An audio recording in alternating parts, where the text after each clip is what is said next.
11월 1일 오늘은 현대 지구과학의 아버지라 불리는 20세기 독일의 기상학자이자 지질학자 알프레트 베게너의 생일인데요. 대륙 이동설을 주장하며 현대 지구과학에서 가장 중요한 판구조론 이론의 기초를 마련했습니다. 판구조론이란 지구의 지각이 여러 개의 거대한 판으로 나뉘어져 있으며 판이 움직이면서 지진이나 화산 폭발 등 다양한 지질 현상을 일으킨다는 건데요. 쉽게 말해 지구는 고정된 땅덩어리가 아니라 마치 살아있는 생물처럼 끊임없이 움직이며 변한다는 것. 1880년 독일에서 태어난 베게너는 베를린 대학에서 천문학 박사학위를 받았는데요. 기후학에 관심이 생겨 극지방의 대기순환을 연구하기 위해 그린란드 탐험에 참가합니다. 탐험을 위해 항상 세계 지도를 살펴보던 그는 남아메리카 동해안과 아프리카 서해안의 해안선이 퍼즐 조각처럼 일치하는 것을 발견하고 어쩌면 대륙이 머나먼 과거에는 하나였을지도 모른다는 가설을 세우는데요. 1912년 지질학회에 참여해 판게야라는 초대륙 개념을 발표합니다. 하지만 당시 지질학회의 반응은 매우 차가웠는데요. 지질학자가 아닌 기상학자가 새로운 지질학 이론을 발표하자 무시당했던 것.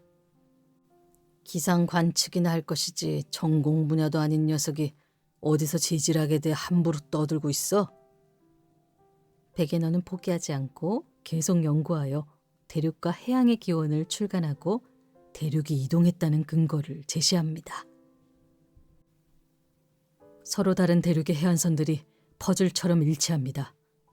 또한 서로 다른 대륙에서 같은 종류의 산맥 구조가 발견되고 있습니다. 멀리 떨어진 대륙에서 같은 종류의 고대 화석이 발견되고 있죠. 고대 동물이 머나먼 거리를 이동한다는 건 불가능합니다.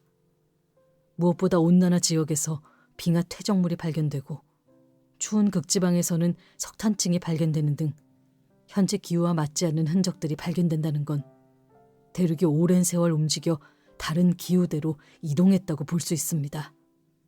베게너는 1930년 그린란드 탐사를 하던 중 세상을 떠났지만 1960년대 음파 탐지 기술의 발달로 해저 확장설과 멘틀에 의해 대지가 움직였다는 것이 밝혀집니다. 천문학 박사였지만 기상학을 연구하고 지질학을 혁신시킨 과학자 베게너. 직관력과 통찰력이 얼마나 놀라운 능력인지를 증명한 사례일 것입니다.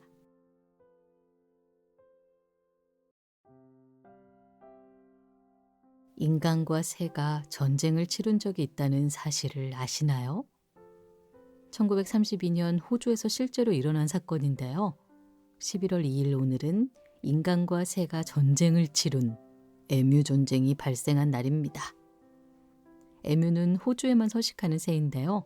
세계에서 두 번째로 큰 새입니다. 평균 키가 1.5m 이상이며 몸무게는 45kg 정도인데요. 날개가 퇴화되어 날지는 못하지만 다리가 발달하여 시속 60km의 빠른 속도로 달릴 수 있는 새입니다.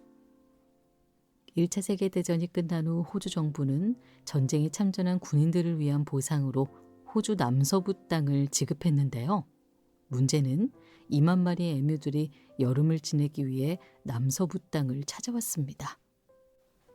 호주 농부들은 야생동물을 막기 위해 농경지에 울타리를 쳤지만 거대한 몸집을 가진 에뮤 무리들은 울타리를 부수거나 넘어와 농경지를 휩쓸어 버립니다.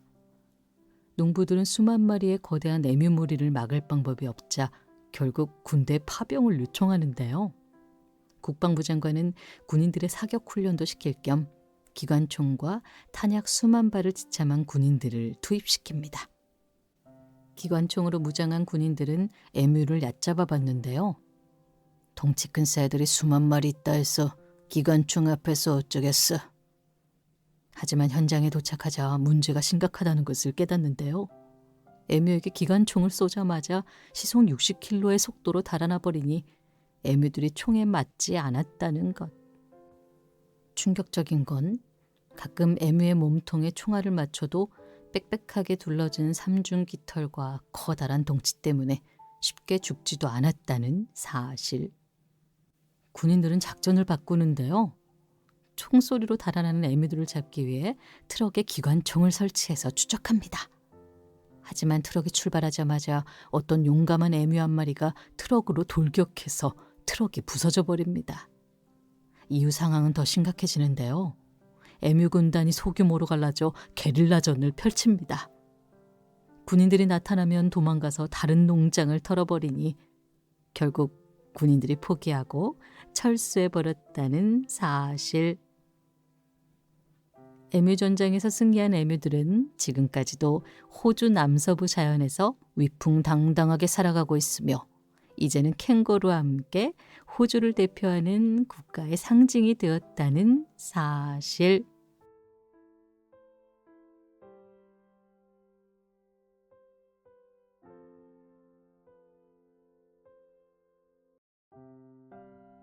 (11월 3일) 오늘은 20세기 일본 만화를 예술의 반열에 올려놓은 만화의 신이라 불리는 일본 만화의 전설 데치카 오사무의 생일인데요. 만화 강국 일본에서 천재로 불리는 만화 장인들은 많지만 만화의 신이라 불리는 이는 데치카 오사무가 유일합니다. 데치카 오사무는 일생 동안 700편 이상의 만화와 60편 이상의 애니메이션을 완성했는데요. 그린 페이지 수가 15만 페이지가 넘는다는 사실. 대표작으로는 철안 아톰, 정글대제, 블랙잭, 붓다, 불새 등이 있는데요.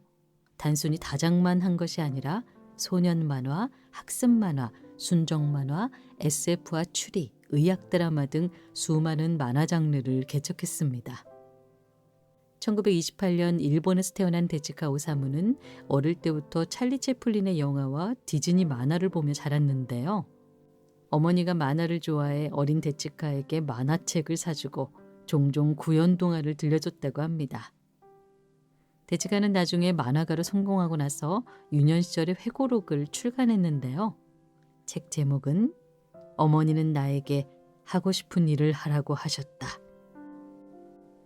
놀라운 건 전쟁 때문에 데치카는 중학교만 졸업할 수밖에 없었는데요.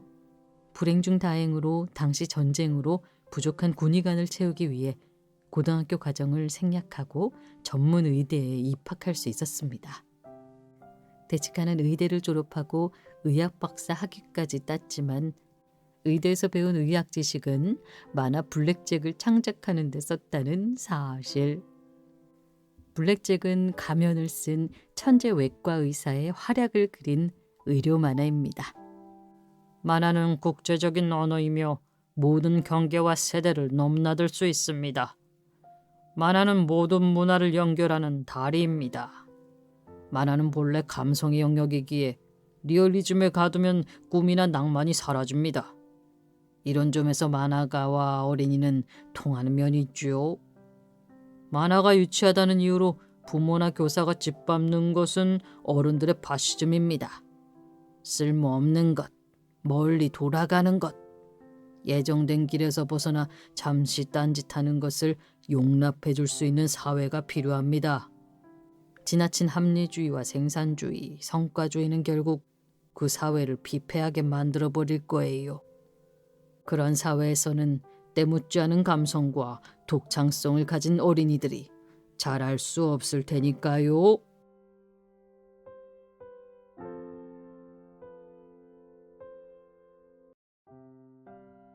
(11월 4일) 오늘은 배우 매튜 맥커너이의 생일인데요. 2013년 영화 달라스 바이어스 클럽으로 아카데미 남우주연상을 수상하고 영화 인터스텔라에서 인류 멸망을 막기 위해 우주를 개척하는 조종사 역할로 인상 깊은 연기를 보여준 배우입니다. 오늘은 매튜 맥커너이의 2015년 휴스턴 대학교 졸업식 축사 일부를 소개해 드릴게요. 대학 졸업을 앞두고 모두 두려울 것입니다. 정해진 답이 없으니까요. 하지만 걱정 마세요. 우리가 사는 세상은 원래 답이 없습니다. 인생은 처음부터 쉽지 않습니다. 그러니 인생을 쉽게 만들려고도 하지 마세요. 인생은 공평하지도 않습니다. 공평했던 적은 단 한 번도 없었고 앞으로도 그럴 거예요. 그러니 여러분이 인생의 피해자라는 감정의 함정에 빠지지 마세요. 여러분은 인생의 피해자가 아니니까요. 오 세상에 믿을 수가 없어. 이 문장을 꼭 기억하세요. 세상에서 가장 멍청한 문장이니까요. 어떤 일이 지금 당신 앞에서 일어났고 그걸 목격했다면 그냥 믿으세요. 이미 일어난 일을 믿지 않으려 노력할 게 아니라 놀라지 말고 받아들이세요. 행복과 기쁨이 다르다는 사실을 기억하세요. 행복은 결과에 대한 감정입니다. 이긴다면 행복할 것이고 이기지 못한다면 불행하다 느낄 거예요. 행복이 원인과 결과로 발생한다면, 어떤 일에 대한 대가로만 발생한다면 행복은 지속될 수 없을 겁니다. 여러분이 행복만 좇는다면 자주 실망할 것이고 어쩌면 인생 대부분의 시간을 불행하게 보낼지도 모릅니다. 하지만 기쁨은 다릅니다. 기쁨은 결과에 대한 감정이 아닙니다. 기쁨은 계속 지킬 수 있는 감정입니다. 기쁨은 우리가 좋아하는 일을 할 때 얻을 수 있는 감정입니다. 결과와 상관없이 우린 기쁨을 느낄 수 있습니다. 난 배우로서 연기하는 목적을 멈췄을 때 비로소 행복해질 수 있었습니다. 좋아하는 일을 매일 할 수 있다면 행위 자체만으로도 기쁨을 느낄 수 있습니다. 기쁨은 현재 진행형이며 계속 쌓아갈 수 있습니다.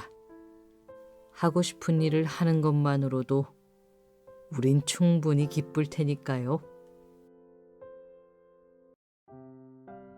11월 5일 오늘은 20세기 헐리우드 고전 영화를 대표하는 전설적인 배우 비비안 리의 생일인데요. 영화 바람과 함께 사라지다, 욕망이란 이름의 전차로 아카데미 여우주연상을 2번 수상했습니다. 재밌는 건 두 영화 모두 억척스러운 미국 남부 여성이 주인공인데요. 비비안 리는 영국인이라는 사실. 1913년 영국령 인도에서 태어난 비비안 리는 어린 시절부터 다양한 악기 연주와 발레를 배우고 17세에 왕립 연극학교에 들어가 본격적으로 연기를 배웠는데요. 학교에 들어간 지 1년도 안 되어 12살 연상의 변호사와 결혼했다는 사실. 그녀는 임신 중에도 연기 수업에 참여할 정도로 연기에 대한 열정이 컸는데요. 딸을 출산하고 22살부터 연극 무대에서 연기 활동을 시작합니다. 연극의 매력에 빠진 비비안 리는 어느 날 로렌스 올리비에의 연극을 보고 사랑에 빠지고 마는데요. 로렌스 올리비에는 셰익스피어의 연극을 위해 태어났다는 찬사를 들으며 연극계 최고의 스타였습니다. 두 사람은 같은 영화에 출연한 걸 계기로 연애를 시작하는데요. 두 사람 다 결혼했기에 불륜관계였지만 3년간 열애 끝에 각자 이혼하고 결혼했다는 사실. 재밌는 건 로렌스 올리비에는 영화 촬영을 위해 미국에 갔는데요. 비비안 리도 동행합니다. 당시 비비안 리는 헐리우드에선 아무도 모르는 신인 배우였는데요. 올리비에의 소개로 영화 오디션을 봤는데 바람과 함께 사라지다 오디션이었습니다. 무려 1,400여 명과 경합 끝에 스칼렛 오하라 역을 당당히 따낸 그녀는 26의 나이에 처음 출연한 헐리우드 영화로 아카데미 여우주연상을 수상했다는 사실. 결혼 후 두 사람은 수많은 연극에 함께 출연하며 최고의 전성기를 누렸는데요. 올리비에가 로미오 역을 맡으면 비비안 리는 줄리엣 역을 맡았습니다. 1949년 욕망이란 이름의 전차 영국 공연은 올리비에가 연출하고 비비안 리가 블랑쉬 역을 맡았는데요. 대성공을 거둡니다. 연극의 인기에 힘입어 영화 제작이 결정되었는데요. 다른 모든 역할은 미국 브로드웨이 배우들이 맡았지만 블랑쉬 역은 영국에서 공연한 비비안 리가 캐스팅됩니다. 블랑쉬 그 자체라는 평가를 받은 비비안 리는 영화 욕망이란 이름의 전차로 아카데미 여우주연상을 2번 받은 영국 최초의 배우가 되었다는 사실.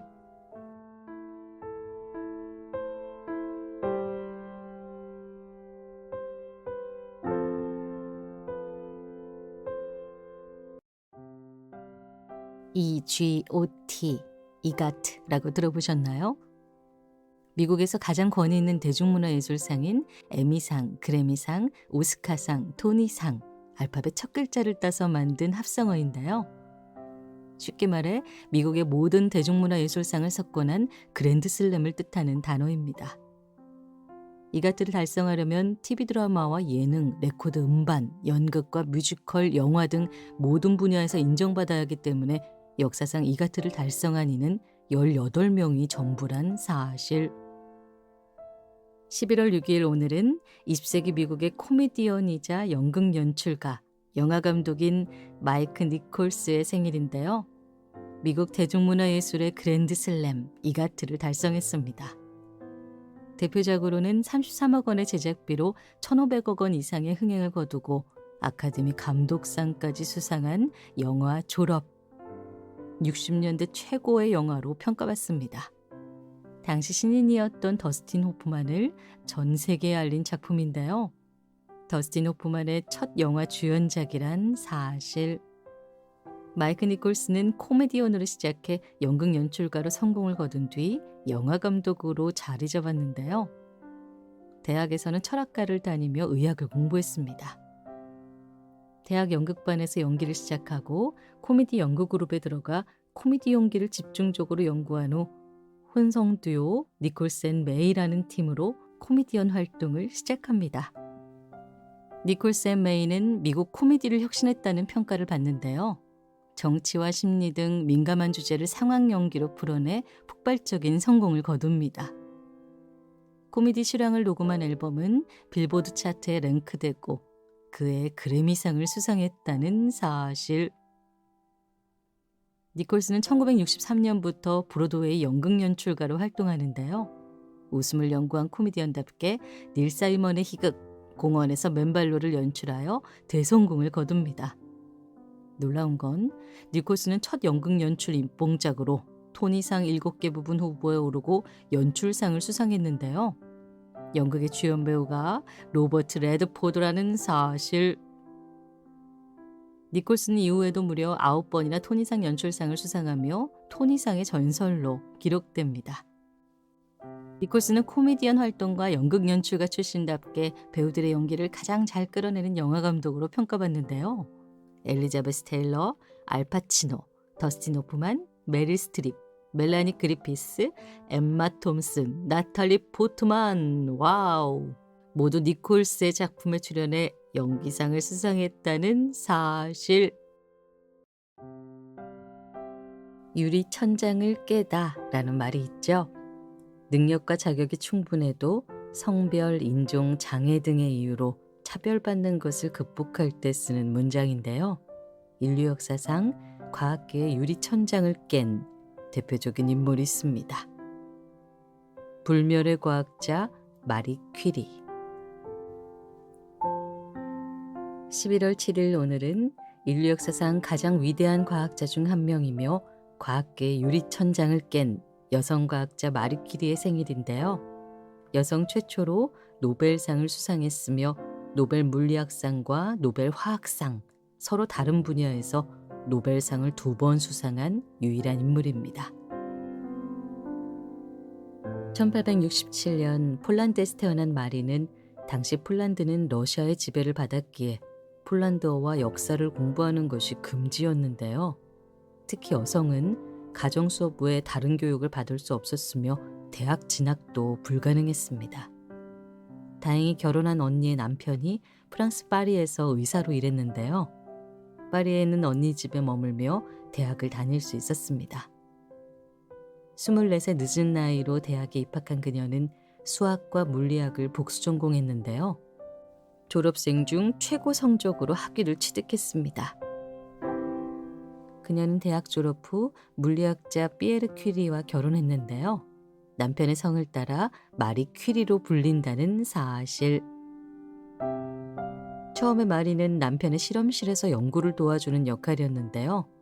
피에르는 마리가 그 어떤 과학자보다 뛰어난 자질을 가지고 있다는 걸 알아보고 전폭적으로 지원합니다. 당시 마리는 여성이자 유학생이었기에 대학에서 어떤 실험실도 제공받지 못했는데요.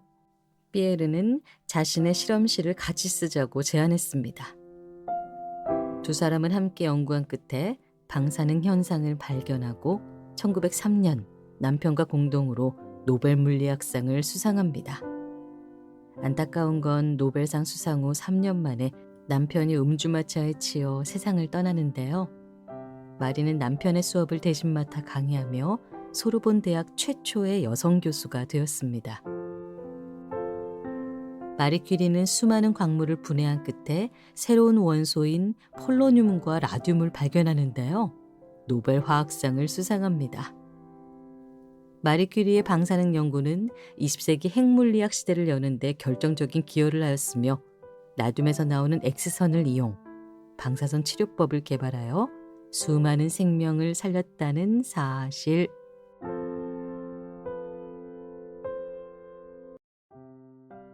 11월 8일 오늘은 20세기 프랑스 영화를 대표하는 아이콘이자 세기의 조각미남 배우 알랭 드롱의 생일인데요. 55년간 90편 이상의 영화에 출연하고 칸 영화제 황금종려 명예상을 수상했습니다.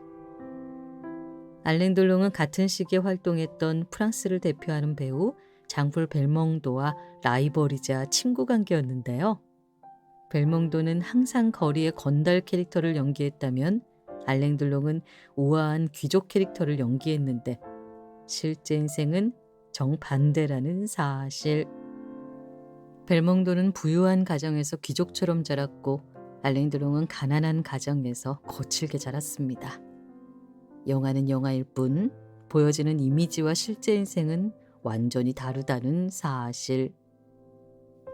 1935년 프랑스에서 태어난 알랭 드롱은 4살 때 부모님이 이혼했는데요. 부모님이 양육을 포기하는 바람에 입양되었습니다. 알랭 드롱은 어릴 때부터 잦은 전학으로 학교에 적응하지 못해 문제아로 찍혔는데요. 무려 6번이나 퇴학당하고 14살에 결국 학업을 포기하고 정육점에서 일하며 힘겹게 생계를 유지합니다. 알랭 드롱은 17살에 프랑스 해군에 입대해 인도차이나 전쟁에 참전하는데요. 군대 지프차를 훔쳐 달아나다 차를 강물에 빠뜨리고 맙니다. 이 사건으로 군대 감옥에서 무려 11개월이나 수감되는데요. 한마디로 군대에서도 통제하기 힘든 사고뭉치였다는 사실. 결국 21살에 제대하고 프랑스로 돌아오는데요. 웨이터, 짐꾼 배달원 등 다양한 일을 하며 지냅니다. 그러던 어느 날 칸 영화제를 구경 갔다가 영화 바람과 함께 사라지다를 제작한 데이비드 셀즈닉을 만나는데요. 셀즈닉은 알랭 드롱의 잘생긴 외모를 눈여겨보며 영어를 배워 헐리우드에 진출할 것을 제안합니다. 하지만 일찌감치 학업을 포기한 알랭 드롱은 영어를 배우기 힘들어 황금 같은 제안을 포기하고 마는데요. 하지만 이 만남으로 거친 밑바닥 인생만 살았던 알랭 드롱은 처음으로 배우의 꿈을 품습니다. 1년 후 프랑스 영화의 배우로 데뷔한 알랭 드롱은 3년 만에 영화 태양은 가득히에서 성공을 위해 다른 사람의 인생을 훔치는 리플리 역을 맡는데요. 전 세계 리플리 신드롬이 일어날 정도로 세계적인 스타로 도약합니다. 누구보다 억척스러운 인생을 살았던 알랭 드롱은 영화 주인공 리플리처럼 영화를 통해 꿈꾸던 인생을 훔치는 데 성공했다는 사실. 11월 9일 오늘은 도스토옙스키, 돌스토이와 함께 19세기 러시아 리얼리즘 문학의 3대 고정으로 꼽히는 작가 이반 투르게네프의 생일인데요. 세련되고 서정적인 문장으로 러시아 문학을 세계에 알리는 데 결정적인 역할을 한 작가로 평가받습니다. 대표작으로는 사냥꾼의 일기, 첫사랑, 아버지와 아들 등이 있는데요. 투르게네프는 대부분의 생애를 프랑스와 독일에서 보내며 러시아 문학을 유럽에 소개하는 문화 외교관 역할을 수행했습니다. 구스타브 플로베르, 조르주 상드, 에밀 졸라, 모파상 등 당시 유럽의 문학 거장들과 우정을 쌓으며 러시아 문학을 소개하고 번역하는 일에도 1등 공신이었다는 사실. 1818년 러시아의 부유한 지주의 아들로 태어난 투르게네프는 모스크바 대학 문학부를 거쳐 베체르부르크 대학 철학과를 졸업했는데요. 독일로 유학 가서 베를린 대학에서 철학을 공부하고 자유주의 사상에 심취했습니다. 뚜르게네프는 영어와 독일어, 프랑스어까지 능숙했는데요. 셰익스피어와 게테 등 유럽의 문학 작품을 러시아에 소개하여 러시아 작가들에게도 많은 영향을 끼쳤습니다. 뚜르게네프가 생애 대부분을 프랑스와 독일에서 보낸 이유엔 놀라운 사연이 있는데요. 지고지순한 사랑 때문이었던 것. 베체르부르크 철학과에 재학 중이던 25살의 청년 뚜르게네프는 어느 날 오페라 공연을 보러 갔는데요. 오페라 가수 폴린 비아르도를 보고 첫눈에 반해버립니다. 하지만 안타깝게도 그녀는 이미 결혼한 유부녀였는데요. 그녀의 남편은 돈키호테를 프랑스어로 번역하고 파리의 이탈리아 극장 예술감독으로 활동하는 루이 비아르도였습니다. 뚜르게네프는 루이에게 자신의 아내 폴린을 사랑하고 있다는 걸 고백하는데요. 루이는 뚜르게네프의 사랑을 이해하고 친구가 되어줍니다. 그날 이후 뚜르게네프는 그녀가 가는 곳이라면 유럽 어디든 따라갔는데요. 폴린의 집 근처에 숙소를 마련하고 때론 폴린 부부는 자신들의 집에 뚜르게네프가 편안히 머물 수 있도록 방을 내어주기도 했다는 사실. 연인이자 친구, 가족이기까지 했던 세 사람의 관계는 무려 40년간 이어졌는데요. 뚜르게네프는 생을 마감하는 순간에도 사랑하는 폴린의 간호를 받았습니다. 그들의 사랑을 지켜본 모파상은 뚜르게네프의 사랑이야말로 19세기의 가장 아름다운 사랑 이야기입니다.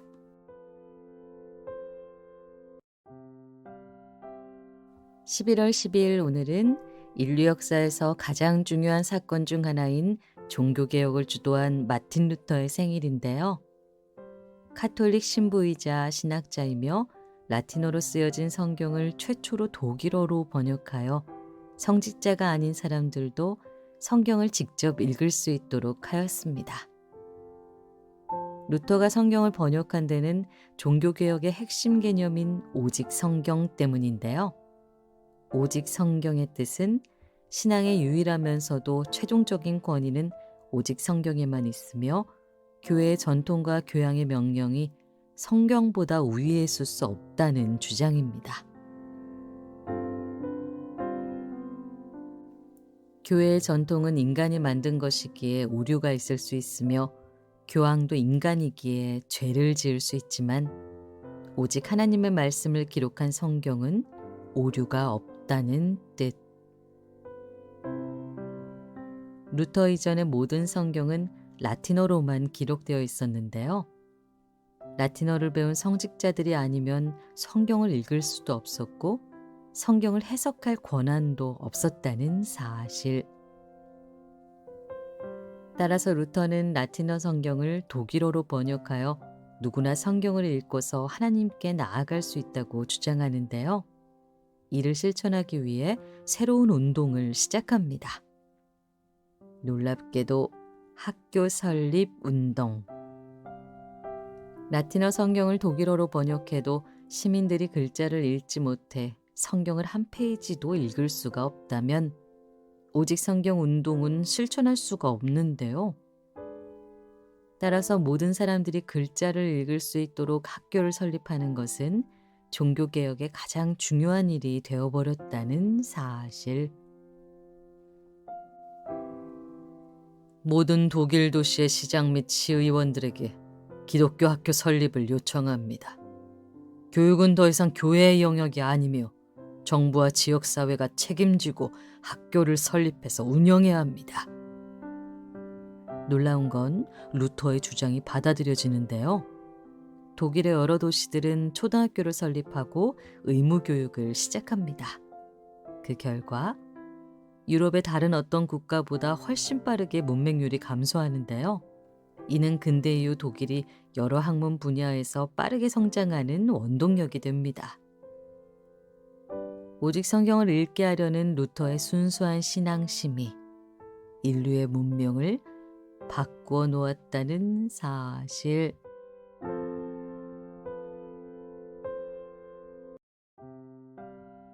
11월 11일 오늘은 19세기 러시아 문학의 거장이자 역사상 가장 위대한 작가 중 한 명으로 꼽히는 도스토옙스키의 생일인데요.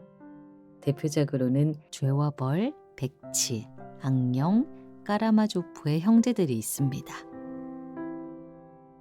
도스토옙스키는 인간의 고통과 죄의식, 자유와 구원의 문제를 다루며 실존주의 문학의 선구자로도 평가받는데요. 도스토옙스키의 실존에 대한 열망은 죽음 직전까지 갔던 실제 경험에서 시작되었다는 사실을 아시나요? 1821년 모스크바에서 태어난 도스토옙스키는 17살 때부터 공병학교에 들어가 군인 신분으로 지냈는데요. 20살에 장교로 임관하여 군복무를 하였습니다. 군대에 있는 동안 다양한 문학작품을 탐독하며 작가의 꿈을 꾸는데요. 25살에 소설 가난한 사람들을 발표합니다. 첫 번째 소설 가난한 사람들은 고골이 환생했다는 극찬을 받으며 단번에 문학계의 주목을 받았는데요. 급진적 사회주의 사상을 가진 문인들의 비밀 서클에 들어가 농노제 폐지를 주장하는 서적을 낭독하다가 체포를 당하고 맙니다. 니콜라이 1세는 당시 체제 전복을 하려는 지식인들에게 경고하기 위해 내란 음모죄를 적용하여 사형을 선고하는데요. 1849년 12월 22일 도스토옙스키는 머리에 두건이 덮인 채로 사형장에 끌려갑니다. 영하 50도의 추위 속에서 겨우 28의 나이로 사형장에 끌려온 도스토옙스키는 자신이 첫 번째 총살조에 포함된 것을 알게 되는데요. 총살이 5분밖에 남지 않은 순간 생각합니다. 이제 이 세상에서 살 수 있는 시간은 5분뿐이다. 이 중 2분은 동지들과 작별하는데 또 다른 2분은 내가 살아온 인생을 되돌아보는데 나머지 1분은 이 세상을 마지막으로 한 번 더 보는데 쓰고 싶다. 간절했던 5분의 시간은 눈 깜짝할 사이 지나가 버리고 총구가 도스토옙스키를 향하던 순간 기적이 일어나는데요. 멀리서 황제의 특사가 방문한 것. 사형 직전의 죄수들에게 황제가 특별히 4년간 시베리아로 유학 가는 것으로 감형한다는 명령이 떨어집니다. 도스토옙스키는 시베리아 유학을 마치고 다시 부여받은 인생을 소설 쓰기에 전념했다는 사실.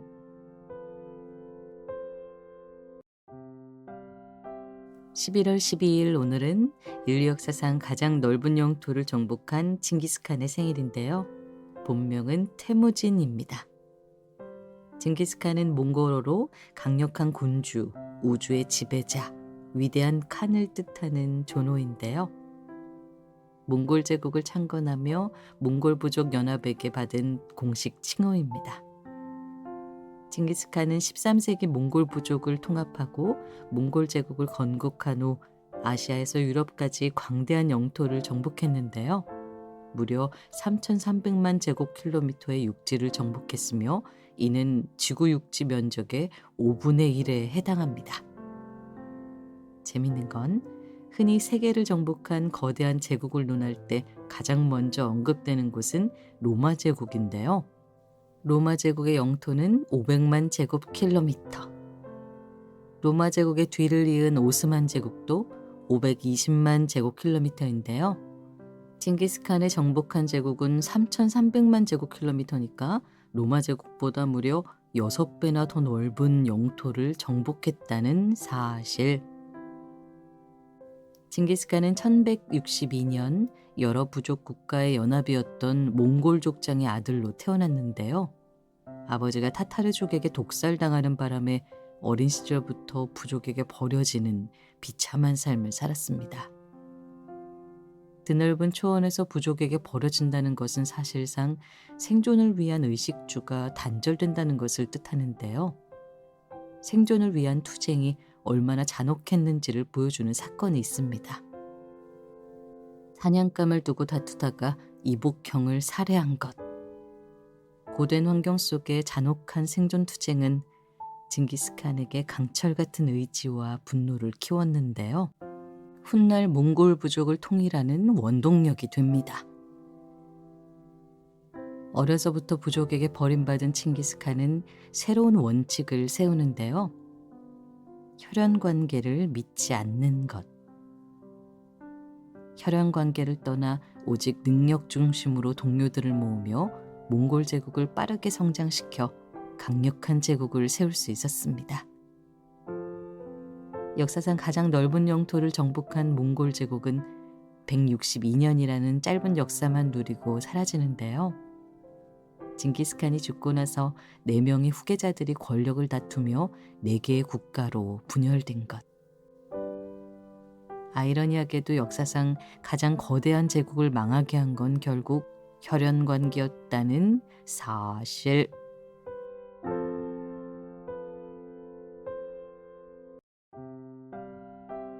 (11월 13일) 오늘은 일제강점기 시절 우리나라의 독립운동가들을 변호하고 일본 제국주의에 맞서 싸운 사회운동가이자 인권 변호사 후세 다스지의 생일인데요.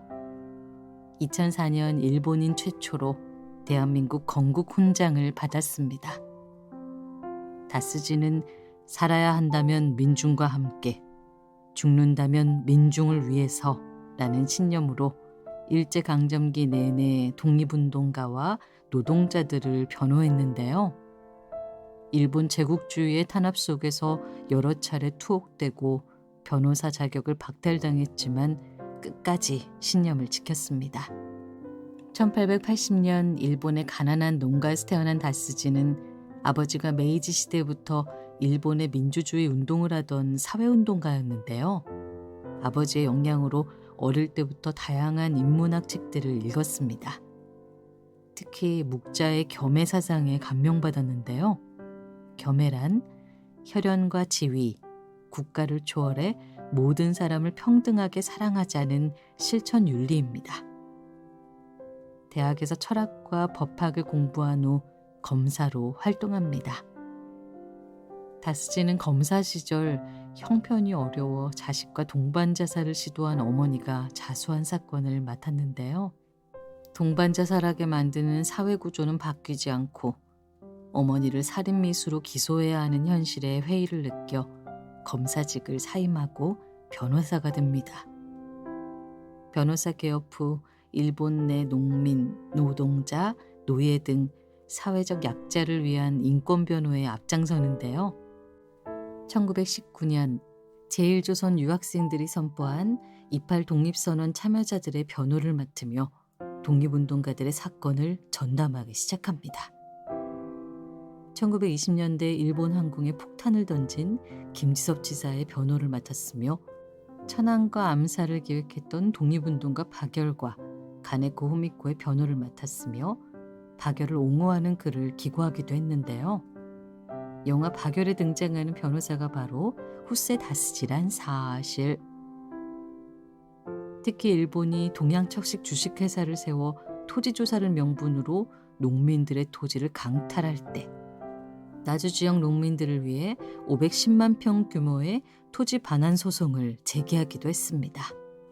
일본에서는 국가전복 세력 또는 배신자라는 비난을 받았지만 탄압 속에서도 국경과 민족을 넘어 인류애를 실천한 양심적 지식인으로 영원히 기억될 것입니다.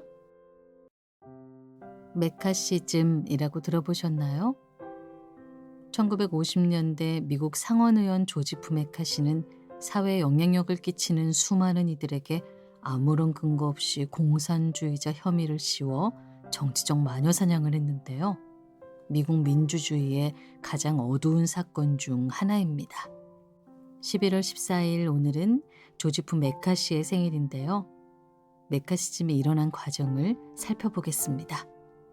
1908년에 미국 농부의 아들로 태어난 메카시는 법대를 졸업한 변호사로 사회활동을 시작했는데요. 3년 만에 지역 판사에 선출될 정도로 열정적으로 일했습니다. 2차 세계대전이 발생하자 33살의 늦은 나이로 해병대 중위로 임관한 메카시는 임무 중 다리가 부러지는 중상을 입어 해군제독 표창장을 받았는데요. 사실은 유람선 파티에서 놀다가 다리가 부러졌던 것. 결제를 기다리는 표창장 뭉치에 자기 이름을 직접 써넣은 표창장을 끼워 넣어 표창장을 받았다는 사실. 전쟁이 끝나자 메카시는 국가를 위해 전투 임무 수행 중에 부상을 당한 참전 영웅으로 자신을 포장했는데요. 대중에게 먹혀들어 위스콘신주 상원의원에 당선됩니다. 38세의 나이에 역대 최연소 상원의원으로 선출된 메카시는 의원 임기 동안 특별한 입법 활동이 없었습니다. 한마디로 상원의원 특권만 누리며 열심히 놀았던 것. 재선 시기가 다가오자 선거에서 패배하여 정치활동이 끝나버릴 것을 두려워했는데요. 정치활동을 연장하기 위해 1950년 2월 9일 메카시는 기자들을 모아놓고 이렇게 외칩니다. 여러분, 현재 미국 국무부에는 공산주의자들로 가득 차 있습니다. 공산당의 지령을 받고 활동하는 205명의 이름이 지금 제 손에 들려 있습니다.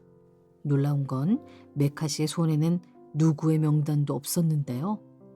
주목을 끌기 위해 거짓말을 했던 것.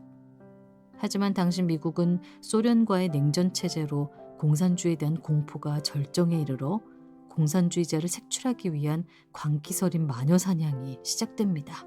메카시는 무려 4년간 수많은 공직자와 예술가, 군인들을 향해 반체제 활동 분자, 공산주의자 혐의를 씌웠는데요. 충격적인 건 조금이라도 이 일을 제기하는 이들이 있다면 공산주의에 동조하는 빨갱이로 몰아갔다는 사실. 지목하면 누구든 마녀가 되어버리는 집단적 광기 상태. 메카시즘에 대한 경각심이 필요한 이유입니다. 드라마 왕자의 게임, 영화 매드맥스, 캡틴 아메리카 윈터 솔저, 만화 강철의 연금술사, 베르세르크. 이 작품들의 공통점은 무엇일까요? 팔이 잘려나갔지만 강철 의수를 착용한 강력한 캐릭터들이 등장한다는 것. 의수를 착용하고도 일반인보다 훨씬 더 용맹하게 싸우는 캐릭터들은 작품에 등장하는 것만으로도 단번에 시선을 사로잡으며 불굴의 의지를 느끼게 해주는데요. 실제 역사에서 강철 의수의 원조가 있다는 사실을 아시나요?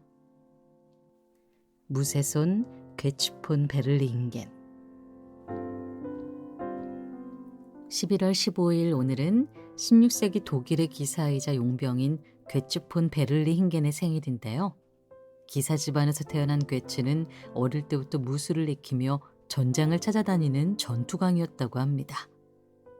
괴츠는 당시 유럽에서 가장 강력한 용병들을 모아서 용병 부대를 만들었는데요. 20대의 젊은 나이에 적의 포탄을 맞고 오른팔을 잘라내야만 했습니다. 괴츠는 오른팔을 잃어버렸지만 용병일을 포기하지 않았는데요. 때는 바야흐로 수많은 기술이 꼽히던 르네상스 시대. 독일의 장인을 찾아가 강철로 만든 특별한 의수를 제작하는데요. 팔이 없다는 걸 숨기기 위한 관상용 의수가 아니라 실제 팔처럼 사용할 수 있는 기능성 의수를 제작했다는 사실. 수많은 실험과 테스트를 거듭한 끝에 마침내 강철 의수를 완성하는데요. 용수철과 톱니바퀴를 이용하여 손가락 마디를 움직일 수 있을 정도로 정교하고 손을 자유자주로 빠르게 조작할 수 있었습니다. 강철 의수의 완성도가 어느 정도였냐면 괴츠는 무쇠손을 이용해 검을 쥐고 자유롭게 싸울 수 있었으며 카드 게임을 하고 글씨까지 쓸 수 있었는데요. 무쇠손 괴츠로 불리게 됩니다. 무쇠손 괴츠는 20여 년 넘게 수많은 전투에서 승리했는데요. 말년엔 호른베르크 성의 영주가 되어 82세까지 천수를 누렸다는 사실. 괴츠는 독일을 대표하는 대문호 괴테에게도 영향을 주었는데요. 놀랍게도 괴테가 쓴 첫 번째 희곡이 무쇠손 괴츠폰 베를리힌겐이란 사실.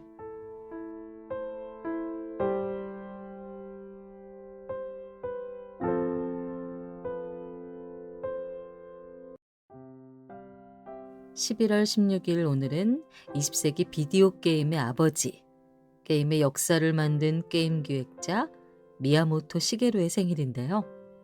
게임 왕국 닌텐도의 대표이사입니다. 시게루가 만든 게임은 비디오 게임을 한 번이라도 해본 사람들은 알 수밖에 없는데요.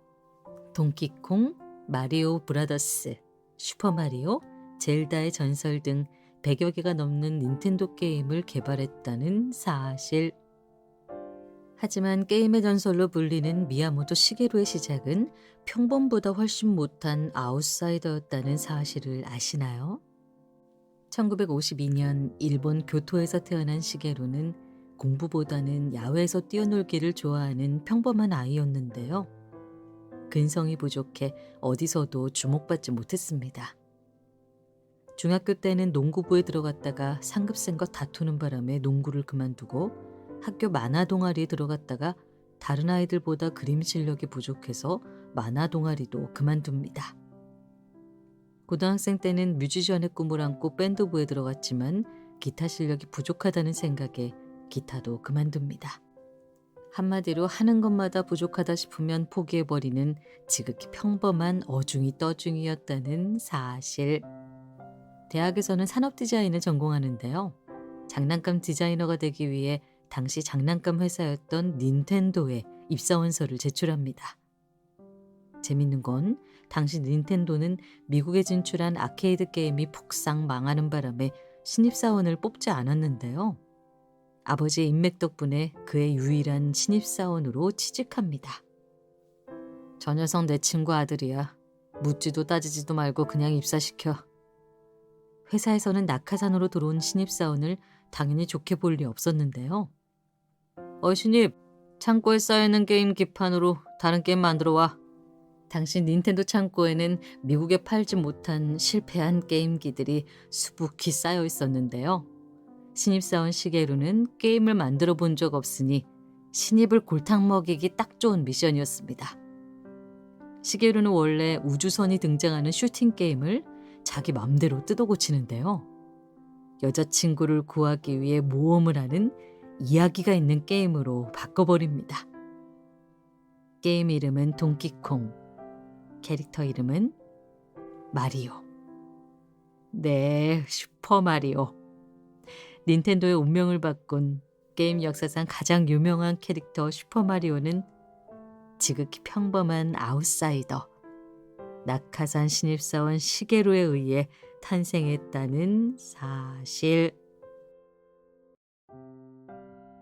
1905년 11월 17일 을사년에 있었던 제2차 한일협약, 또 다른 이름은 을사늑약.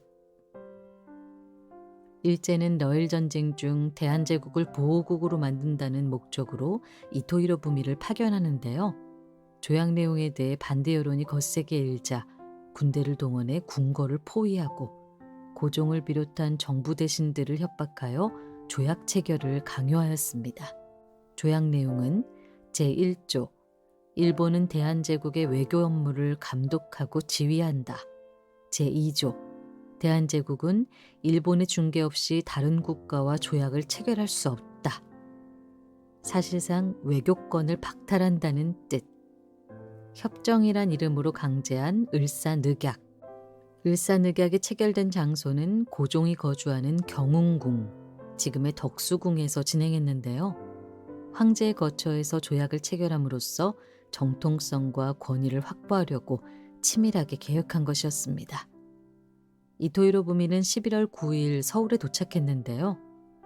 동양 평화를 위해 일본의 지위를 받으시오 라는 내용이 포함된 천황의 친서를 전달하지만 고종은 거절합니다. 5일 후 다시 한번 고종을 아련하여 조약 체결을 강요하지만 또다시 거절당하자 다음 날인 16일 자신이 머물던 호텔로 내각 대신들을 불러 모아 조약 체결을 회유하는데요. 모두 거절하고 돌아갑니다. 다음 날 11월 17일 아침 이토 히로부미는 서울에 주둔 중인 일본군 기병 800명, 포병 5,000명, 보병 2만 명을 궁궐주위에 배치합니다. 3시간에 걸쳐 협박과 회유를 하지만 고종과 대신들은 끝까지 거절하는데요. 결국 대포를 궁궐로 조준합니다. 오후 8시 이토는 무장한 일본군을 궁궐안 회의 장소까지 진입시킨 뒤 이번에는 대신들만 모아서 자신이 직접 회의를 주재하는데요. 고종 황제가 강요회의 결정에 따르겠다고 말했습니다. 그러니 다수결로 결정하시죠. 물론 대신들을 설득하기 위한 이토의 거짓말이었습니다. 이때 처음으로 찬성하는 이가 등장하는데요. 그의 이름은 이완용. 일본의 요구는 큰 세상을 위해 부득이한 것입니다. 국력이 약한 우리가 일본의 요구를 거절할 수 없습니다. 새벽 1시를 넘기며 결국 5명의 대신이 찬성하여 조약이 체결됩니다. 조약에 찬성한 대신들은 이지용, 이완용, 이근택, 박재순, 권중현, 바로 을사오적. 11월 18일 오늘은 일본 애니메이션을 예술의 경지로 끌어올린 감독 데자키 오사무의 생일인데요. 60년대와 70년대 일본 애니메이션의 부흥기를 이끈 거장입니다. 대표작으로는 내일은 조, 베르사유의 장미, 보물섬, 에이스를 노려라 등이 있는데요. 60편 이상의 애니메이션을 완성했습니다. 저는 1943년 도쿄에서 태어났는데요. 어릴 땐 아직 TV 애니메이션이란 게 없어 만화방에서 수십 권의 만화책을 빌려놓았습니다. 만화에 푹 빠져 살다 보니 만화가가 되는 게 꿈이었죠. 고등학생 때는 만화 대여점에 보급하는 만화를 직접 그리기도 했고요. 하지만 고등학교 졸업할 때쯤 TV가 각 가정에 보급되기 시작했어요. 만화방도 점점 사라져갔고요. 그러던 어느 날 신문에서 우연히 데즈카 오사무 선생님의 회사에서 신입사원을 뽑는다는 광고를 보고 지원했습니다. 3명을 뽑았는데 500명 넘게 왔어요. 사실 애니메이션에 대해서는 아무것도 몰랐는데 무조건 그림 그리는 일을 하고 싶어 지원했던 겁니다. 그렇게 철한 아톰의 애니메이터로 시작할 수 있었어요. 애니메이션을 잘 몰랐기에 연출에 대한 아이디어는 대부분 어릴 때 봤던 영화 덕분인 것 같아요. 초등학교 때 형을 따라 학교 수업도 빠지고 영화를 보러 가던 일도 종종 있었거든요. 당시 영화는 1류에서 3류, 4류까지 영화라면 가리지 않고 무조건 봤습니다. 정말 많이 봤어요. 수많은 영화를 봤던 경험을 바탕으로 애니메이션을 연출할 수 있는 것 같습니다. 미술 사조로 치면 현재 애니메이션은 사실주의에서 인상파로 넘어가는 수준이라 생각합니다. 눈으로 보는 게 아니라 마음으로 보는 것, 심상을 그리는 것이 중요합니다. 무엇보다 마음을 움직이게 하는 것. 작가만의 감성을 불어넣는 일이야말로 모든 창작자들의 중요한 과업일 것입니다. 만화는 단순히 유의가 아니라 사람들의 마음을 전달할 수 있다고 생각해요. 논리적이지 않지만 본질에 가까운 것을 그릴 수 있다면 존재를 감동시킬 수 있다고 믿습니다. 현실에 안주하지 말고 끊임없이 새로운 표현 방식을 찾아보세요. 아무도 시도해보지 않은 표현을요. 새하얗게 불태워보세요.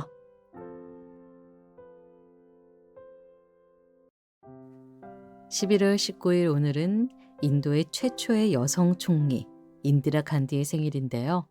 인도의 독립운동가이자 초대 총리인 자와할랄 네루의 외동딸입니다. 인디라 간디는 결혼하면서 남편 성을 따른 건데요. 인도의 정신적 지도자 마하트마 간디와는 아무 상관이 없습니다. 세계사 편력이라고 들어보셨나요? 네루가 독립운동을 하다 영국군에게 체포되어 감옥에서 투옥 중일 때 어린 딸에게 세계사를 알려주기 위해 편지를 보내는데요. 딸에게 보낸 편지를 모아 책으로 출판한 겁니다. 사랑하는 딸에게, 만일 네가 과거를 알려고 하면 동정심과 이해심을 가지고 과거를 보아야 한다. 옛날에 살던 사람들을 이해하려면 너는 그들을 애워싼 환경과 그들의 마음을 사로잡고 있는 사상을 먼저 이해해야 해. 삶에 대해 진지하게 생각하고 어떻게 살 것인가를 고민하는 사람들에게 소중한 지침이 되어주는 것이 바로 역사란다. 역사를 읽는 건 즐거운 일이며 그보다 더 매력적인 건 역사를 만드는데 직접 참여하는 일이란다. 아버지의 바램처럼 인디라 간디는 역사를 만드는 일에 참여하는데요. 영국 옥스퍼드 대학에서 정치학을 공부하고 인도로 귀국해 정계에 진출합니다. 아버지이자 인도의 초대 총리 네루의 퍼스트레이디의 역할을 하며 정치 인맥을 넓힌 그녀는 당대표까지 되는데요. 1964년 네루 총리가 서거하자 인도의 새로운 총리로 추대됩니다. 총리가 된 그녀는 방글라데시 독립전쟁을 지원해서 승리로 이끌고 최초로 핵무기 실험에 성공하며 국력을 강화시킵니다. 승리의 여신으로 불리며 단단한 지지층을 확보하는데요. 총리직을 연임하는 데 성공합니다. 하지만 1975년 6월 고등법원에서 그녀가 선거운동 당시 공적 자금을 투입하여 부정선거를 했다는 판결이 나는데요. 재판 결과 인디라 간디는 의원직을 박탈당하고 6년간 어떤 공직에도 올라갈 수 없었습니다. 즉 총리 직위도 무효가 되는 것. 인디라 간디는 재판 결과를 없던 일로 만들기 위해 전국에 비상사태를 선포하는데요. 비상사태가 선포된 날 주요 신문사의 전기는 차단되고 야당 의원들을 체포합니다. 권력을 유지하기 위해 친히 쿠데타를 일으킨 것. 인도 독립운동가 네루가 평생을 투쟁해서 쟁취한 민주주의는 독재자가 되어버린 외동딸 인디라 간디에 의해 무너졌다는 사실. 11월 22일 오늘은 1950년대부터 70년대까지 한국 영화계를 대표한 배우 최은희의 생일인데요. 대표작으로는 사랑방송님과 어머니, 성춘향, 상록수 등이 있습니다. 한국 영화의 부흥기를 이끌었던 최은희는 사실 영화보다 더 극적인 인생을 살았는데요. 북한에 2번이나 납치되었습니다. 1926년 경기도에서 태어난 최은희는 극단에 들어가 지역 순회 공연을 하며 연기력을 키웠는데요. 1947년 21살의 나이로 영화계에 데뷔한 그녀는 뛰어난 연기력과 외모로 단숨에 떠오르는 스타로 주목받았습니다. 영화 활동을 시작한 지 얼마 되지 않아 12살 연상의 촬영감독 김학성과 결혼합니다. 습관적으로 아내를 구타하는 김학성의 폭력 때문에 결혼 생활은 순탄치 않았는데요. 6.25 전쟁이 발발했지만 결핵으로 앓아놓은 김학성을 돌보느라 서울에 남았습니다. 유엔군이 상륙하면서 북한군을 후퇴하며 200명의 배우들을 강제로 납북했는데 최은희도 포함되었습니다. 납북된 배우들은 북한의 선전연극에 강제 동원되었는데요. 유엔군의 폭격으로 혼란한 틈을 타 목숨 걸고 탈출하는 데 성공합니다. 겨우 탈출해 국군을 만났지만 정작 국군은 그녀가 북한 연극에 동원된 사실을 문제 삼아 북한군 부역자로 간주하는데요. 납치당한 전쟁 피해자였지만 빨갱이 취급을 당했던 것. 전쟁이 끝나고 이혼한 최은희는 1953년 영화 꿈을 계기로 신상옥 감독을 만나 결혼합니다. 이후 두 사람은 영화 사랑방송님과 어머니를 시작으로 20년간 22편의 영화를 함께 찍으며 한국 영화 부흥기를 이끌었는데요. 1978년 1월 최은희는 해외 합작 영화를 위해 홍콩을 방문했다 북한 공작원에게 납치당합니다. 충격적인 건 최은희의 납북은 국내 단순 실종 사건으로 보도되었는데요. 신상옥 감독은 실종된 최은희를 찾기 위해 홍콩을 갔다가 똑같이 납치당하고 맙니다. 영화광이었던 김정일이 최은희와 신상옥을 계획적으로 납치했던 것. 8년간 북한에서 17편의 영화를 제작한 두 사람은 해외영화제 참석 중 미국 대사관으로 탈출할 수 있었는데요. 당시 한국은 군사정권이었기에 한국으로 귀국 시 국가보안법 위반으로 체포될 수 있어 미국으로 망명합니다. 최은희는 납북 피해자였지만 국가로부터 보호받지 못하고 선정적인 스캔들로만 소모되며 영화계를 떠났습니다.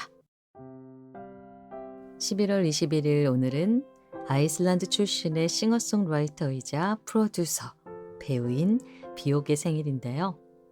전자음악, 얼터너티브 락, 팝음악, 클래식 등 대중음악의 경계를 해체하고 융합하여 독보적인 예술 세계를 구축하고 있는 아티스트입니다. 우리나라에는 라스 폰 트리에 감독의 영화 어둠 속의 댄서로 알려졌는데요. 처음으로 출연한 장편 영화로 칸 영화제 여우주연상을 수상했다는 사실. 1965년 아이슬란드에서 태어난 비옥은 어릴 때부터 음악에 재능을 보여 11살 때 첫 솔로 앨범을 발표했는데요. 청소년 시기에는 슈가 큐브스라는 밴드를 결성해 세계적인 무대에서 성공을 거두었습니다. 20대 후반부터 솔로로 전향한 그녀는 하우스 뮤직과 재즈, 팝음악 등 여러 음악 장르를 융합하여 실험적인 음악을 선보였는데요. 싱글 앨범이 대성공을 거두며 그녀만의 독창적인 스타일을 구축할 수 있었습니다. 비옥은 상업성과 예술성 사이에서 타협하지 않고 끊임없이 새로운 사운드를 탐구하는데요. 아이슬란드의 요정이란 별명으로 불리며 전 세계 수많은 아티스트에게 영감을 주는 예술가로 평가받고 있습니다. 예술가들의 예술가로 불리는 비옥은 단순히 음악적 요소뿐만 아니라 패션과 이미지 메이킹, 뮤직비디오, 미디어 아트, 콘서트 연출 등 총체적인 현대예술의 아이콘으로 볼 수 있습니다. 2000년 이후 비옥이 발표한 앨범들은 듣기 좋은 노래를 만들어 판매한다는 대중가수들의 행보를 넘어 자연, 인간과 기술, 미래 문명, 기후위기 등 다양한 주제를 새로운 관점으로 해석한 컨셉 앨범들을 발표하고 있는데요.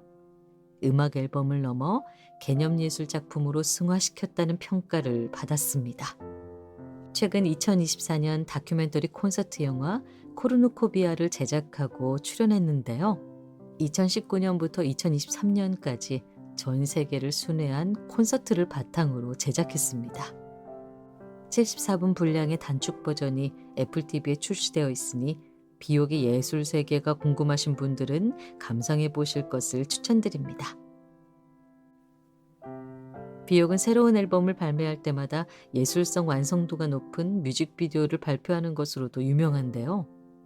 비옥의 뮤직비디오는 유튜브에서 보실 수 있으니 오늘 하루 비옥의 예술 세계를 즐겨보시면 어떨까요?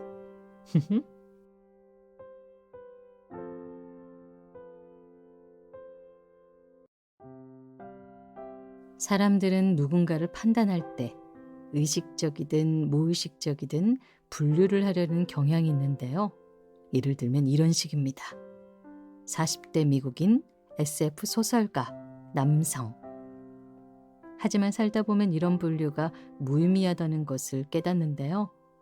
경계를 자유롭게 넘나드는 창의적인 사람들을 만날 때가 있으니까요.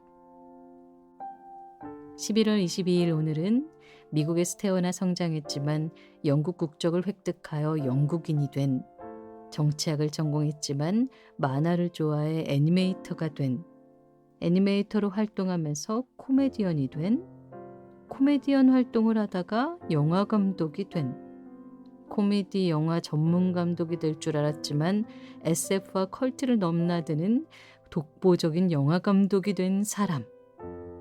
오늘은 이 모든 경계를 자유롭게 넘나든 아티스트 테리 길리엄의 생일인데요. 대표작으로는 영화 몬티 파이튼의 성배, 시간도둑들, 브라질, 바론의 대모험, 12 몽키즈 등이 있습니다. 1940년 미국에서 태어난 길리엄은 대학에서 정치학을 전공했으나 대학 졸업 후 만화가이자 애니메이터로 창작 활동을 시작했는데요. 20대 중반에 영국으로 건너가 BBC 어린이 프로그램의 애니메이터로 참여했습니다. 길리엄은 어린이 프로그램에 참여하면서 코미디언 친구들을 만났는데요. 서로 너무 잘 통해서 코미디언 그룹을 결성해서 함께 활동하기로 결정합니다. 코미디 그룹의 이름은 몬티 파이튼. 코미디계의 비틀즈라는 별명이 붙을 정도로 세계 코미디계의 전설이 됩니다. 6명으로 구성된 코미디 그룹 몬티 파이튼은 모든 멤버가 대본을 직접 쓰고 공동 협업을 하면서 코미디의 형식과 문법을 완전히 새롭게 창조했다는 평가를 받았는데요. 영국뿐만 아니라 전 세계적인 인기를 얻었습니다. 테리 길리엄은 몬티 파이튼에서 시각적 애니메이션과 초현실적인 연출을 담당했는데요. 몬티 파이튼의 인기가 너무 좋은 바람에 몬티 파이튼 멤버가 출연하는 장편 영화를 제작하기로 합니다. 영화 제목은 몬티 파이튼과 성배. 테리 길리엄은 코미디 그룹 몬티 파이튼이 성공을 거두는 바람에 영화 감독으로 데뷔할 수 있는 기회를 얻었다는 사실. 정치학을 전공하더라도 만화가가 될 수 있고, 만화가지만 코미디언이 될 수 있고, 코미디언이지만 영화 감독이 될 수 있다는 사실. 스스로 멈추지 않는 한 인생은 여전히 진행형이라는 사실. 세계에서 가장 오랫동안 방영되고 있는 드라마는 무엇일까요? 1963년 영국 BBC 방송국에서 제작한 SF TV 시리즈 닥터 후인데요. 현재까지 총 870편 이상의 에피소드가 만들어졌으며 지금도 계속 만들어지고 있습니다. 11월 23일 오늘은 닥터 후가 처음 방송된 날인데요. 세계에서 가장 오랫동안 방영되고 있는 TV 시리즈로 기네스북에도 등재되어 있다는 사실. 닥터 후는 단순한 TV 드라마 시리즈를 넘어 영국 대중문화의 상징이자 세계적인 문화 아이콘으로 자리 잡았는데요. 닥터 후의 주인공 닥터를 모르는 영국인은 없다고 확신할 정도로 국민적 아이콘이 되었습니다. 재밌는 건 닥터 후가 처음 제작할 때는 어린이 교육용 프로그램으로 기획되었는데요. 주말 프로그램으로 어린이들에게 역사와 과학을 흥미롭게 전달할 수 있는 교육용 드라마를 만들려고 하는데 좋은 아이디어 없어? 역사적으로 중요한 인물 또는 과학자들을 매주 한 명씩 정해서 소개하면 어떨까요? 너무 재미없잖아. 누가 그걸 보겠어? 상상력을 발휘해봐. 외계인이 시간여행하면 어떨까요? 역사적으로 중요한 사건 속으로 시간여행을 해서 역사적인 인물을 만나는 겁니다. 외계인이 셰익스피어도 만나고 로마 황제도 만나고 빈센트 반 고흐도 만나고. 좋았어. 그걸로 해보지. 그렇게 해서 닥터 후의 첫 에피소드가 만들어졌는데요. 외계 종족 닥터가 타디스를 타고 선사시대로 이동하며 이야기가 시작됩니다. 참고로 닥터 후는 후라는 이름을 가진 의사가 아닌데요. 저기 누구세요? 닥터입니다. 닥터 누구시죠? 닥터 후? 하지만 닥터는 끝까지 자기 이름을 밝히지 않는데요. 무려 60년이 넘는 시리즈 동안 자기 이름을 밝히지 않았다는 사실. 닥터, 제발 이름 좀 알려주세요. 닥터 후? 내 이름은 너무 위험해서 말할 수 없습니다. 묻지도 따지지도 마세요. 60년이 넘는 세월 동안 닥터 후가 방송될 수 있는 비밀은 외계 종족 닥터가 가진 재생 능력 때문인데요. 치명적인 부상을 당하거나 수명을 다하면 새로운 모습과 성격으로 다시 태어나는 능력을 가졌습니다. 한마디로 새로운 배우로 교체되어도 닥터가 다시 부활한 것. 60년이 아니라 몇백 년을 이어갈 수 있는 사기 캐릭터란 사실. 닥터 후가 매년 어느 시대로 가서 누구를 만날까는 영원한 비밀일 것입니다. 닥터 후? 내일 지구에 종말이 오더라도 나는 오늘 한 그루 사과나무를 심겠다. 스피노자. 멋지다 스피노자. 저기 선생님, 네? 근데 그거 스피노자가 한 말 아닌데요. 띠용. 우리나라에는 철학자 스피노자의 명언으로 알려져 있지만 아무리 검색해봐도 스피노자가 이런 말을 했다는 근거를 찾을 수가 없습니다. 왜냐하면 스피노자는 이런 말을 한 적이 없으니까요. 그렇다면 우리는 왜 스피노자의 명언으로 알고 있는 걸까요? 1966년 7월 경향신문의 사설에서 스피노자의 명언이 처음 등장하는데요. 모름지기 값싼 상원에만 사는 사람들, 내일 세계가 무너지는 한이 있더라도 오늘 한 그루의 사과나무를 심어야겠다고 한 스피노자의 말을 일생 동안 한 번쯤은 되씹어보라. 경향신문의 어떤 사연으로 스피노자의 명언으로 소개되었는지는 몰라도 1971년 중앙일보 사설에도 스피노자의 명언으로 인용되면서 지식인이라면 꼭 알아야 하는 명언처럼 빠르게 유행했는데요. 훗날 정치인을 비롯하여 언론인, 정교인, 교수, 작가, 예술가 등 수많은 이들이 수만 번 넘게 잘못 인용합니다. 내일 지구에 종말이 오더라도 나는 한 그루 사과나무를 심겠소. 스피노자. 하지만 오직 한국에서만 스피노자의 명언으로 인용되고 있다는 사실.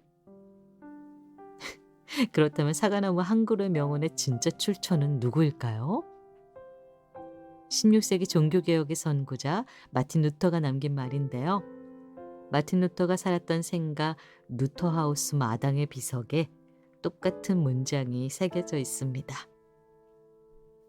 종교개혁으로 인해 수많은 탄압 속에서도 신념을 잃지 않겠다는 선언으로 볼 수 있습니다. 11월 24일 오늘은 17세기 네덜란드의 철학자 스피노자의 생일인데요. 사과나무 한 그루를 심겠다는 명언을 스피노자가 하지 않았더라도 실제 스피노자의 인생은 철학적 신념을 지키기 위해 투쟁하며 살았다는 사실. 1632년 네덜란드 유대인 집안에서 태어난 스피노자는 유대교 사상을 비판하면서 유대인 사회에서 완전히 추방당하는데요. 천사들의 결의와 성인의 판결에 따라 스피노자를 저주하고 제명하여 영원히 추방한다. 스피노자는 망원경과 현미경 등 렌즈를 제작하는 기술로 돈을 벌고 남은 시간은 오직 철학 연구에 전념했다는 사실. 내일 지구에 종말이 오더라도 나는 오늘 내가 생각한 것을 자유롭게 말하겠소. 당신의 인생은 당신이 생각하는 대로 될 겁니다. 그러니 크게 생각하고, 크게 믿고, 크게 행동하고, 열심히 일하며 아낌없이 베푸세요. 19세기 미국의 전설적인 기업인 앤드류 카네기가 남긴 말인데요. 세계적인 철강 회사를 설립하여 역사상 두 번째로 많은 부를 일구어낸 기업인입니다. 경제잡지 포브스에 따르면 2,983억 달러의 자산을 보유했으며 한화로는 440조 원에 해당하는데요. 놀라운 건 이 모든 걸 가난한 노동자로부터 시작해서 맨손으로 이루어냈다는 사실. 11월 25일 오늘은 아메리칸 드림의 상징 카네기의 생일인데요. 철강왕뿐만 아니라 역사상 가장 많은 금액을 사회에 기부한 기부왕이기도 합니다. 카네기가 사회에 기부한 금액을 인플레이션을 고려해서 계산하면 400조 원이 넘어가는데요. 재산의 90% 이상을 살아있을 때 사회에 기부했습니다. 뉴욕을 대표하는 세계적인 공연장 카네기홀, 수많은 노벨상 수상자를 배출한 카네기 과학연구소, 컴퓨터공학과 디자인 분야에서 세계적인 명성을 가진 카네기 멜론 대학교가 모두 카네기의 기부로 만들어졌으며 무엇보다 가장 큰 업적은 전 세계 2,509개의 공공도서관을 건립했다는 사실. 1835년 스코틀랜드에서 태어난 카네기는 13살의 나이에 미국으로 이주 왔는데요. 형편이 어려워 학교를 다니지 못하고 13살 때부터 방직 공장 노동자로 일했습니다. 주 72시간을 일해도 겨우 주급 1, 2달러를 벌었는데요. 대령으로 은퇴한 군인 앤더슨이 수백 권의 책을 집에 비치하고 매주 토요일마다 청소년들에게 무료로 책을 대여해줬습니다. 학교를 다니지 못한 카네기는 매주 앤더슨의 집에서 책을 빌려서 독학했는데요. 앤더슨이 만든 작은 도서관은 내 인생을 완전히 바꿔놓았습니다. 그가 나에게 책 읽을 수 있는 기회를 주지 않았다면 난 결코 성공할 수 없었을 거예요. 책이 사람의 인생을 어떻게 바꿀 수 있는지를 직접 체험한 카네기는 전 세계 곳곳의 지역사회에 공공도서관을 보급한 1등 공신이라고 할 수 있는데요. 놀랍게도 카네기 이전까지만 하더라도 도서관은 회비를 낸 회원들만 이용할 수 있었다는 사실. 도서관의 모든 건축 비용을 내가 기부하겠소. 다만 도서관을 이용하는 모두에게 반드시 무료로 사용하도록 하세요. 오늘날 공공도서관 모델을 만든 이가 바로 카네기란 사실. 권신이라고 들어보셨나요? 권세권, 신하신, 권세를 장악한 신하라는 뜻으로 통치자인 왕보다 더 큰 권력을 행사한 신하를 의미하는데요. 역사 속에는 수많은 권신들이 있어 왔습니다. 권신이 등장할 땐 몇 가지 공통된 방식이 있는데요. 왕권이 악화된 정치적 격변기를 노리고 쿠데타를 일으켜 새로운 왕을 세울 때 권신이 등장합니다. 기존의 왕에 충성하는 반대파를 숙청하고 새로운 왕을 세운 후 권력을 독차지합니다. 또 다른 방법은 왕실과 친족관계를 맺어 권력을 차지하는 방식인데요. 어린 딸을 왕비나 후궁으로 보내어 왕과 혼인관계를 맺습니다. 왕과 혼인으로 연결된 집안은 왕비의 오빠나 왕비의 아버지로 외척이 되어 정치적 실권을 쥐는 경우가 많았습니다. 특히 왕이 어린 나이에 즉위할 경우 어린 왕을 보호한다는 명목으로 왕을 대신하여 섭정하는 경우도 많았는데요. 이런 방식들은 역사 속에 등장한 권신들의 공통된 특징이란 사실. 이 모든 방법을 두루 적용하여 조선시대 최고의 권신이 된 인물이 있는데요. 한명회.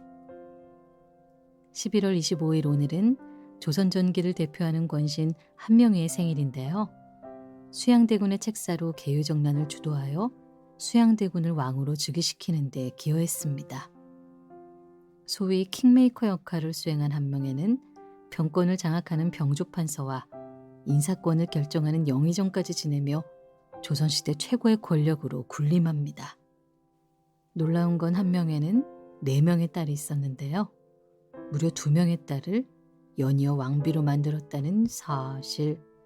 세조가 세상을 떠나자 그의 아들 예종이 즉위했는데요. 한명회의 첫째 딸이 예종의 왕비였기에 한명회는 왕의 장인이 됩니다. 예종은 어릴 때부터 병약하여 정사를 직접 보기 힘들었는데요. 국정을 주도한 것은 권신 한명회. 하지만 예종은 즉위한 지 1년 만에 갑자기 세상을 떠나는데요. 후계자가 없었기에 왕위 계승 문제가 발생합니다. 장자승계 원칙에 따르면 세조의 다른 아들 월산대군 차례였지만 한명회는 자신의 둘째 사위인 자을상군을 강력히 지지하는데요.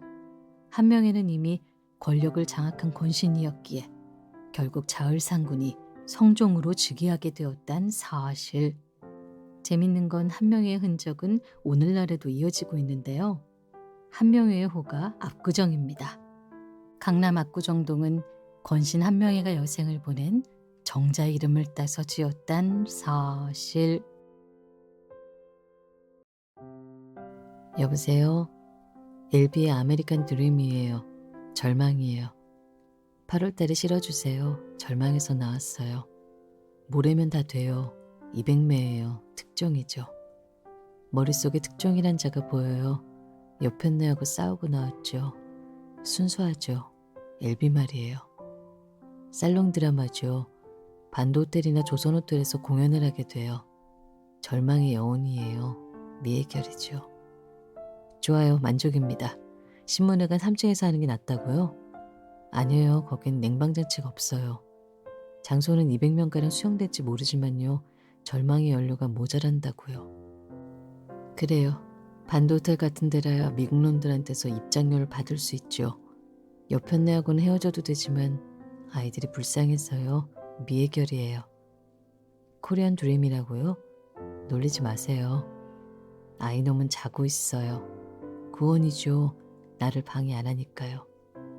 절망의 물방울이 튄 거죠. 내주신다면 당신의 잡지 8월호에 내주신다면 특종이니깐요. 극단도 좋고 당신네도 좋고 번역하는 사람도 좋고 나도 좋은 일을 하는 폭이 되죠. 엘비예요. 엘비예요. ALBEE. 네, 그래요. 아, 그렇군요. 네, 그러실 겁니다. 아니요. 아, 그렇군요. 이런 전화를 번역하는 친구를 옆에 놓고 생색을 내려고 하고 나서 그 부고를 그에게 전하고 그 무지무지한 소란 속에서 나의 소란을 하나 더 보탠 것에 만족을 느낀 것은 절망에 자각하고 난 뒤이다. 11월 27일 오늘은 한국 현대시를 대표하는 시인이자 현대시의 지형을 바꾼 시인으로 평가받는 김수영 시인의 생일인데요. 실험적 언어를 도입한 모더니즘 시로 출발하여 부조리한 현실에 저항하는 현실 참여 시까지 폭넓은 시 세계를 구축했습니다. 김수영의 시는 드라마틱한 성향이 있는데요. 시인으로 등단하기 이전 연극인으로 활동한 경력이 있다는 사실을 아시나요? 1921년 서울에서 태어난 김수영은 설린상업학교를 졸업한 후 일본으로 유학을 떠나는데요. 당시 일본 대학에 진학하려면 고등 예비학교 과정을 수료해야만 했습니다. 김수영은 일본 예비학교에 입학하지만 얼마 못 가서 예비학교를 자퇴하는데요. 대학 대신 김수영이 선택한 건 미즈시나 하루키 연극연구소를 다니며 극작과 연극연출 공부라는 사실.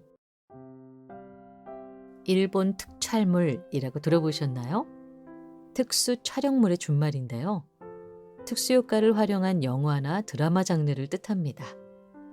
일본 특촬물은 1950년대 괴수영화인 고지라를 시작으로 60년대 울트라맨, 70년대 가면라이더, 80년대 슈퍼전대 시리즈까지 엄청난 흥행을 이끈 컨텐츠였는데요.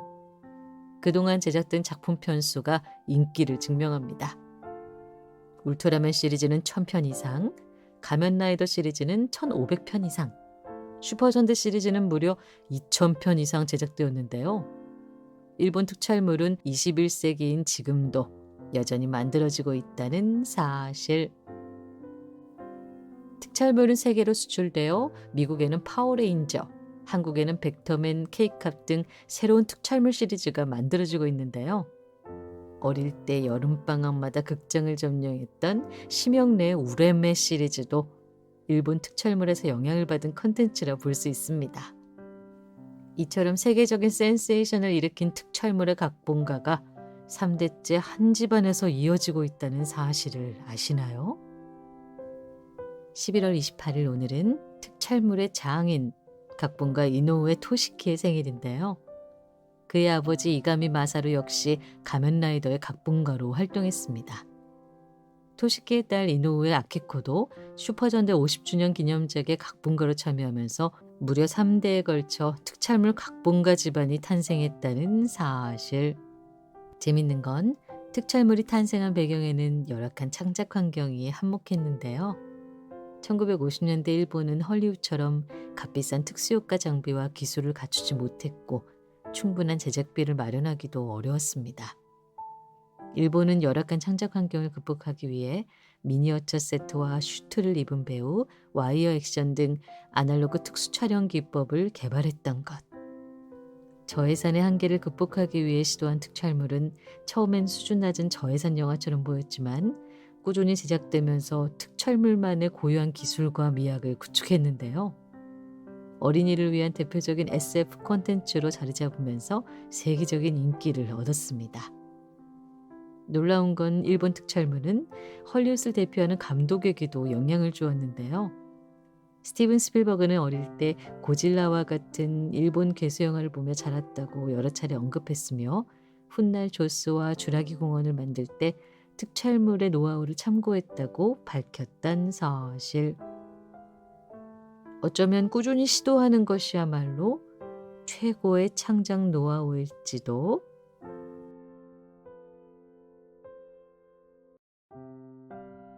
시한부 인생을 선고받았지만 이대로는 죽을 수 없다는 결심으로 글을 쓰기 시작한 작가. 영화나 드라마에서나 나올 것 같은 얘기지만 실제 이런 인생을 살다 간 작가가 있다는 사실을 아시나요? 한국 1세대 무협작가 서효원. 11월 29일 오늘은 한국 무협소설의 역사를 말할 때 절대 빠뜨릴 수 없는 서효원 작가의 생일인데요. 1980년대 대부분의 무협작가들이 야설록, 검궁인, 사마달 등 필명을 사용할 때 본명을 그대로 사용하며 방대한 양의 무협지를 집필했습니다. 1959년 강원도에서 태어난 서유원 작가는 9살 때 간염을 앓은 이후 평생을 병마와 투병하며 살았는데요. 성균관대학 재학 시절 21살에 위암 판정을 받았습니다. 위, 비장, 췌장 등을 잘라내고 축소하는 수술을 받았지만 의사로부터 짧으면 6개월, 길면 1년이라는 시한부 선고를 통보받는데요. 가족들에게 치료비 부담을 주지 않으려고 무협소설을 쓰기 시작합니다. 1980년대 대기업 신입사원 월급은 3, 40만 원 정도였는데요. 당시 암수술비와 병원 입원비는 수백만 원이 넘었습니다. 80년대만 하더라도 건강보험제도가 미비했고 암보험이 등장한 것도 90년대부터라 치료비 부담이 클 수밖에 없었는데요. 서유원 작가가 선택한 것은 무협지였습니다. 80년대 만화방은 그야말로 황금시대였는데요. 그럴 수밖에 없는 것이 인터넷, 게임, 노래방도 없던 시절이었으니까요. 당시 만화방은 청소년과 성인 모두에게 인기 있는 최고의 여가 공간이었는데요. 무협지는 만화방에서 엄청난 속도로 유통되었습니다. 당시 인기 있는 무협 작가들의 수입은 대기업 임원들보다 높았는데요. 서유원 작가도 작품을 완성하면 수천만 원의 원고료를 받을 수 있었습니다. 하지만 시한부 인생을 선고받은 서유원은 언제 죽을지 모른다는 각오로 엄청난 속도로 글을 썼는데요. 한국 무협 역사상 가장 빠르게 가장 많은 작품을 남겼습니다.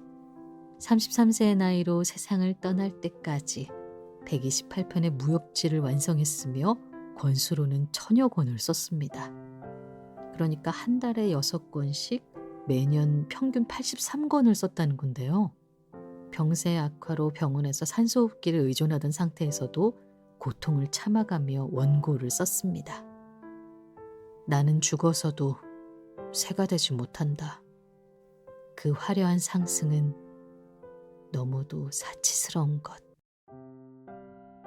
11월 30일 오늘은 18세기 아일랜드의 작가 조나단 스위프트의 생일인데요.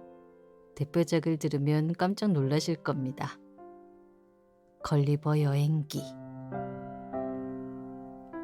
1726년 영국에서 출판된 걸리버 여행기는 엄청난 인기를 끌며 세계적인 고전이 되었는데요. 내년이면 300주년을 맞이하지만 아직까지도 꾸준히 출판되고 있는 스테디셀러입니다. 우리나라도 걸리버 여행기를 모르는 분들은 없을 텐데요. 하지만 걸리버 여행기가 어린이를 위한 동화가 아니라 사회 부조리를 비판하기 위한 신랄한 풍자소설이었다는 사실을 아시나요? 걸리버 여행기가 출판되었을 당시 제목은 외과의사였지만 여러 배의 선장이었던 레뮤얼 걸리버가 쓴 세상 여러 나라 여행기 4가지 파트로 구성. 제목이 이렇게 깁니다. 처음 출판할 때 작가 이름을 기록하지 않았는데요. 2가지 이유가 있었습니다. 하나는 레뮤얼 걸리버라는 인물이 허구의 인물이 아니라 실제 경험한 여행 수기인 것처럼 하기 위함이고, 또 다른 이유는 비판의 수위가 너무 높아 영국 정부로부터 공격당할 것이 두려워 작가 이름을 숨겼던 것. 우리가 알고 있는 걸리버 여행기는 번역하는 과정에서 어린이용으로 아주 많이 순화시킨 버전인데요. 소인국과 거인국에서 사건을 재미 위주로만 편집한 버전입니다. 원작에는 2가지 이야기가 더 있는데요. 3부는 하늘을 떠다니는 섬 라퓨타 이야기, 4부는 이성이 있는 말 종족 후이넘과 인간을 닮았지만 야만적인 야후 종족 이야기입니다. 하늘에 떠있는 섬 라퓨타는 수학과 음악에만 몰두한 지식인들이 사는 나라인데요. 하늘에 떠있다는 이유로 땅 아래 국가들을 강압적으로 지배합니다. 지상으로 섬을 내려 짓누르거나 땅 전체를 그늘로 덮어 농사를 망치게 합니다. 라퓨타는 식민지 국가들을 폭력적으로 지배한 영국을 비판했던 것. 놀라운 건 라퓨타는 스페인어로 매춘부라는 뜻을 가진 욕설에 가까운 단어인데요. 작가가 의도적으로 영국을 조롱하기 위해 붙인 단어란 사실. 이런 이유로 미야자키 하야오 감독의 애니메이션 천공의 성 라퓨타는 스페인어를 사용하는 대부분의 국가에서 라퓨타라는 제목을 완전히 빼고 상영했다는 사실.